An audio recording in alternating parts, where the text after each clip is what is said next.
Hello everyone, আপনারা সবাই কেমন আছেন? আলহামদুলিল্লাহ আপনাদের দোয়ায় খুবই ভালো আছি।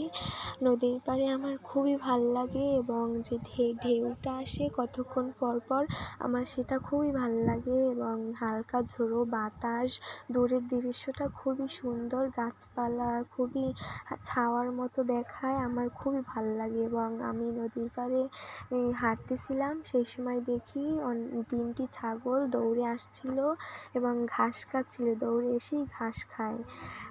ছাগল, দেশের মানুষ সবাই ছাগল পালে এবং ছাগল খুবই ভালোবাসে।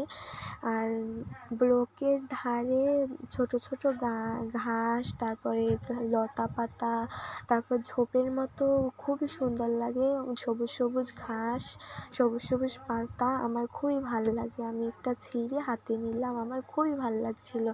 আর ব্লকে খুবই ভাল লাগে আমার, আমি তাই আসি। আমার পাতাটা খুবই সুন্দর ছিল, পাতাটা যে আমি ছিঁড়েছিলাম কচি পাতা ছিল, ওটা মধ্যে যে কচি পাতাগুলো থাকে ওইটা ছিল। কচি পাতাগুলো আমার খুবই ভাল লাগে। আমি দৌড়ে চলে গেলাম, ওই কুড়ি ঘরের মতো একটা ঘর ছিল, সেই ঘরটায় আমার খুবই ভাল লাগছিল। ঘরটা অনেক সুন্দর ছিল। ঘরের ভিতরে জায়গা ছিল অল্প, কিন্তু ঘরটা ছিল অনেক ভালো। ঘরটা তৈরি করা ছিল নদীর যে কাঠগুলো থাকে সেই কাঠগুলো দিয়ে।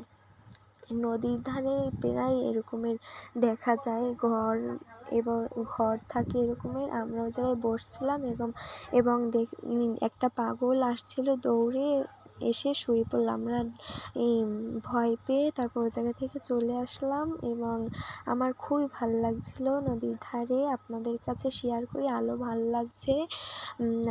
আপনারা কমেন্ট করে জানাবেন ভিডিওটা কেমন লাগলো, লাইক করবেন, ফলো করবেন, আর আপনাদের পাশে থাকবো। আপনারা সবাই আমার পাশে থাকবেন। আল্লাহ হাফেজ।